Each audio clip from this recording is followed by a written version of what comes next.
श्रावण के महीने में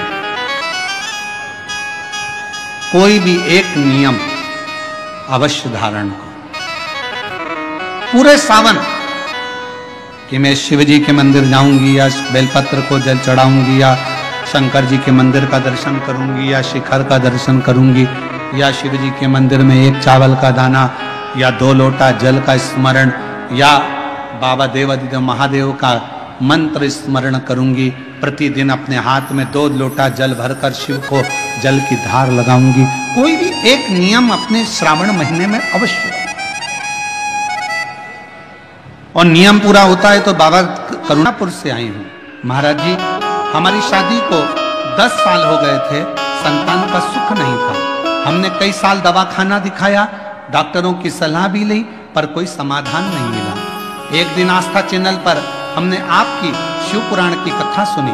आपके बताए हुए वही लिखा है, उपाय टोट के शुरू कर दिया। भगवान जी से रोज 1 लोटा जल चढ़ाना प्रारंभ किया। मैंने पशुपतिनाथ का व्रत रखना शुरू किया। उस दिन से हम रोज शिव पुराण कथा सुनने के लिए गांव के शिव मंदिर में दर्शन के लिए जाने लगे। परमेश्वर महादेव बाबा की कृपा ऐसी हो गई, बाबा सफेद आंकड़े की जड़ का प्रयोग ऐसा किया, पशुपतिनाथ का व्रत किया और बाबा की कृपा से 2 बार पशुपति व्रत करा, 2 बार सफेद आंकड़े की जड़ का प्रयोग करा, 2 बार पंडाल में बैठकर कथा का रसतत्व ग्रहण करा और बाबा की कृपा से गर्भ ठहर गया। और बाबा की कृपा से 2 पुत्र ने 10 साल के बाद दोनों पुत्रों का फोटो लगा रही हूँ, 2 बेटों का फोटो लगाया गया है। आप लोग LED पर दोनों बेटों का फोटो भी देख सकते हैं। अगर बच्चे आए हों तो आप लेकर आ सकते हैं व्यासपीठ। भरोसा कब किस पर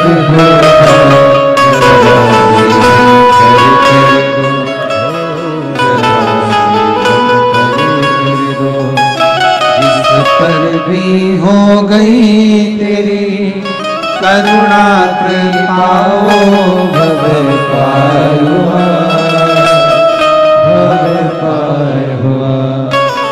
आदि हो चाहे जितना उसका भी बाबा उद्धार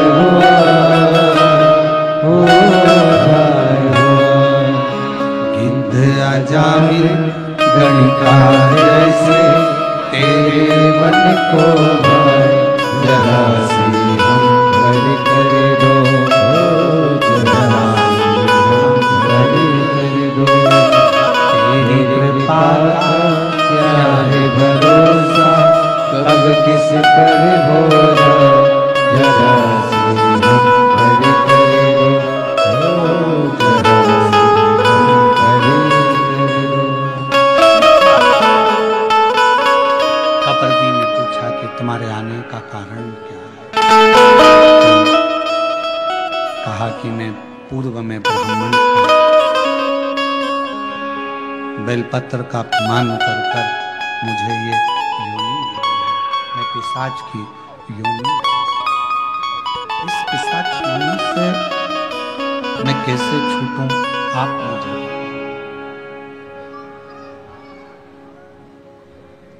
कपर्दी को चिंता लग गई। कपर्दी ने पूछा पहले ये बता कि तुझे मेरा एड्रेस किसने दिया? तुझे मेरे पास में किसने भेजा? कपर्दी ने कहा एक शंकुकर्ण नाम के एक संत से मिलना हुआ महाराज से। उन्होंने कहा कि तू एक काम कर, शिवजी के गण हैं कपर्दी जो शिवजी की जटा बांधते हैं, वो आएंगे, रोज आते हैं, तो उनसे मिल।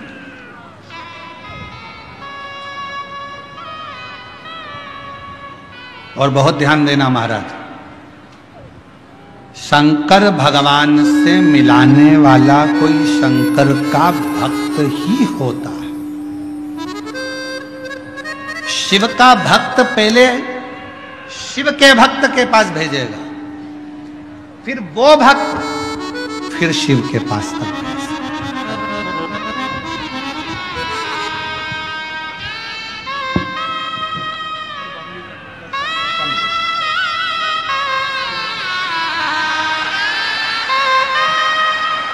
शंभो शंभो प्रणाम करो बाबा।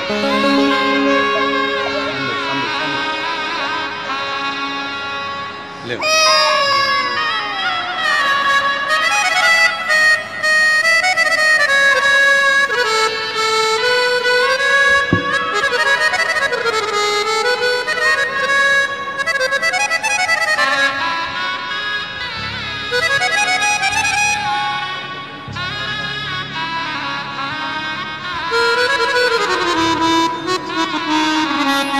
जिस पर भी हो गई तेरी कृपा करुणा भवे पार हुआ, भवे पार हुआ। पापी हो चाहे जितना उसका भी बाबा उद्धार हुआ, उद्धार हुआ। कपरदी ने कहा कि मेरे पास में भेजा किसने? तुझे मेरे पास भेजने वाला है कौन? कहा एक शंकुकर्ण नाम के एक महाराज हैं, संत हैं, यहीं काशी में रहते हैं, उन्हीं ने कृपा कर कर आपके पास में भेजा। ये उन्हीं की करुणा। ठीक है? क्या चाहते हो? बस मेरी मुक्ति हो। मेरे से अपमान तो हुआ है बेलपत्र का, पर मेरी मुक्ति हो जाए ऐसा कोई उपाय? कहा एक उपाय। क्या? पर पहले मुझे समझना पड़ेगा, पहले मुझे समझना पड़ेगा। कपरदी ने सोचा यदि मैंने उपाय बता दिया और देवाधिदेव महादेव मेरे ऊपर नाराज हो गए तो? मान लो मैंने उपाय बताया और देवाधिदेव महादेव नाराज हो गए तो?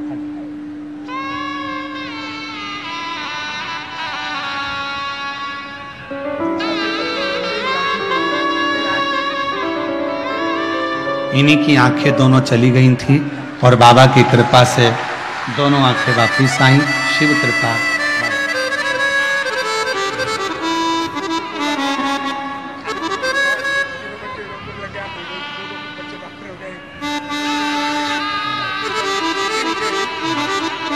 कह रहे हैं कि 8,000 रुपए की नौकरी करता था, मुझे मालूम नहीं था कि रोते नहीं, कथा में बैठकर कथा सुनने का क्या फल है।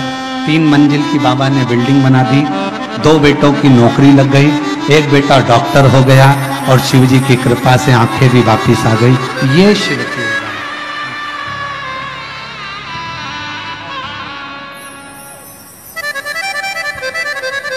तेरी कृपा का क्या है भरोसा, कब किस कर होगा, जरा सी हम हरि करे दो, जरा सी हम हरि करे दो। कपरदी ने विचार करा कि अगर मैं बोल दूंगा तो हो सकता है शिव जी नाराज हो जाए। कपरदी चले गया, इसको कुछ जवाब नहीं दिया। दूसरे दिन कपरदी फिर आए और कपरदी गण आकर जब भ्रमण कर रहे थे, इस पिशाच ने फिर देखकर प्रणाम किया, बाबा कुछ कृपा, कुछ करुणा। कपरदी ने कहा एक काम करो,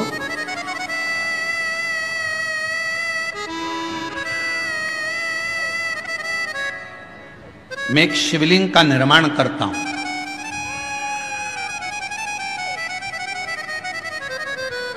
जिस स्थान पर बैठकर शंकुकर्ण गंगा नहाकर आकर बैठता है और जप करता है, उसी स्थान पर मैं शिवलिंग का निर्माण करता हूं। उस शिवलिंग पर तू केवल इतना करना, अगर कोई बेलपत्र चढ़ाने के लिए उस शिवलिंग के नजदीक में आए, बस उस जाती हुई बेलपत्र का मात्र तू दर्शन कर ले। अब देखिएगा जरा, केवल बेलपत्र चढ़ने के लिए जो जा रही है उसका मात्र दर्शन कर लेना, क्योंकि तू तो पिशाच है। तू मंदिर में नहीं जा सकेगा, प्रणाम नहीं कर सकेगा, चढ़ा नहीं सकेगा, पूजन कर नहीं सकेगा, आराधना कर नहीं सकेगा, क्योंकि पिशाच की योनि में। जहां से बेलपत्र चढ़ने के लिए जा रही है, उस बेलपत्र का मात्र तू दर्शन कर ले। पिशाच उस बेलपत्र का दर्शन कर रहा था। कपर्दी ने जिस शिवलिंग का निर्माण किया था, उस शिवलिंग के पास में बेलपत्र चढ़ाने के लिए शंकुकर्ण जा रहे थे और दर्शन बेलपत्र का हो रहा था। तभी जल का एक पात्र सामने से लेकर जाते जाते गिर गया। वो पात्र बेलपत्री का संग कर लिया और वहीं उस कपर्दी के बनाए हुए शिवलिंग में से स्वयं देवाधिदेव महादेव मेरे शंकर ओ घड़दानी प्रकट हो गए। कपर्दी, आज तक तूने मेरी जटा का श्रृंगार करा है, पर आज मेरे शिवलिंग का तूने श्रृंगार करा है। कपर्दी क्या चाहता है? कपर्दी ने कहा, प्रभु मैंने अपने लिए कभी तप साधना नहीं करी। एक पिशाच है, उस पिशाच की मुक्ति के लिए कोई यत्न कर। शिव जी ने गंगा जी का आह्वान करा। गंगा, जिस स्थान पर पानी का पात्र गिरा है वहीं पर एक कुंड प्रकट हो जाए। गंगा उस कुंड से प्रकट हो गई। शिव जी ने कहा कि कहो कपर्दी इस पिशाच से इस कुंड में स्नान करे। कपर्दी के कहने पर पिशाच ने कुंड का स्नान करा। सुंदर कानों में कुंडल आ गए, गले में रुद्राक्ष की माला आ गई। पिशाच की योनि से छूटकर देव योनि को प्राप्त होकर शिव के नंदी के साथ में कैलाश धाम चले। शिव जी ने कहा, सुनो कपर्दी, तुम्हारे द्वारा बने हुए इस शिवलिंग की साक्षी में ये सुंदर कुंड, जिसको स्कंद पुराण के अंदर काशी खंड में विमलोदक कुंड कहा गया है और संसार की भाषा में इसको पिशाच मोचन कुंड कहा गया है। इस कुंड का निर्माण मैंने करा है। ये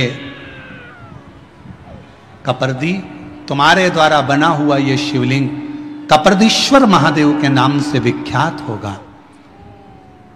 जिसके जीवन में अगर थोड़ा सा भी कोई पाप जिंदगी में अगर किया होगा, कोई पाप कर्म में अगर ग्रसित होगा, उसके घर के, परिवार के, कुल के, गांव के अंतर्गत कोई पिशाच योनि में पड़ा होगा, अगर कपर्दीश्वर महादेव का काशी में आकर दर्शन कर लेगा और पिशाच मोचन कुंड का मात्र स्नान और दर्शन कर लेगा, उसके 71 पीढ़ी और उसके गांव में भी अगर कोई पिशाच योनि में होगा तो वो मुक्त हो जाए। बोल कपर्दीश्वर महादेव की जय। पिशाच मोचन कुंड, जिसको स्कंद पुराण के काशी खंड में भगवान शिव का विमलोदक कुंड कहा।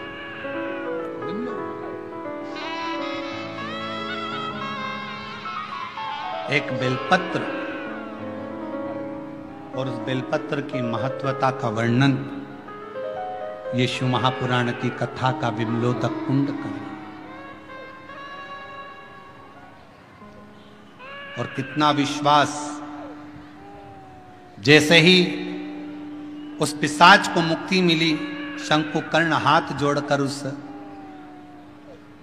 शिवलिंग की साक्षी में, कपर्दीश्वर महादेव की साक्षी में बैठ गए, शिव नाम का स्मरण करने लगे। श्री शिवाय नमस्तुभ्यं, श्री शिवाय नमस्तुभ्यं, श्री शिवाय नमस्तुभ्यं, श्री शिवाय नमस्तुभ्यं, श्री शिवाय नमस्तुभ्यं, श्री शिवाय नमस्तुभ्यं। भगवान कपर्दीश्वर ने स्वयं उस पिशाच योनि से छूटे हुए उस ब्राह्मण से कहा कि तुम पिशाच योनि से तो छूट गए हो, पर इतना याद रखो, आप जिसकी आराधना करते हो उस पर विश्वास पूर्ण होना चाहिए। पूजन करने के लिए अगर कोई यजमान बैठा है, गणेश जी की पूजन कर रहा है, देवी की पूजन कर रहा है, आराधना कर रहा है, कोई संकल्प लेकर बैठा है, कोई तप साधना कर रहा है, यजमान कोई अनुष्ठान कर रहा है, यजमान का जितना भाव, यजमान का जितना विश्वास भगवान के प्रति हो, जिस देवता की पूजन हो रही है उस देवता के प्रति हो, उससे 4 गुना ज्यादा विश्वास पूजन कराने वाले ब्राह्मण का भगवान के प्रति होना चाहिए कि मैं जिसकी पूजन करा रहा हूं वो देवाधिदेव महादेव, वो भगवान श्री गणेश, वो भगवान देवाधिदेव महादेव, भगवान श्री गणेश, मां अंबा, जगदम्बा, पंचलोकपाल, 16 मातृका, 9 ग्रह, ये सारे जो मंडल बने हैं, ये ग्रह बने हैं, मेरा विश्वास कहता है कि ये मेरे देवता इस जजमान का कल्याण जरूर करेंगे। तो विश्वास जागृत हो, विश्वास,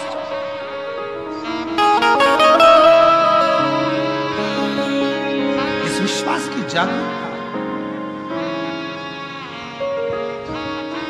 शिव महापुराण की कथा कहती है, मान लो अगर हमारे पास में कोई पुष्प नहीं होता, हमारे पास में कोई बेलपत्र नहीं होती, हमारे पास में कोई वस्तु नहीं होती और हम शंकर जी का मंदिर में पहुंचे हैं, तो अपनी वाणी का पुष्प शिव को समर्पित करना चाहिए।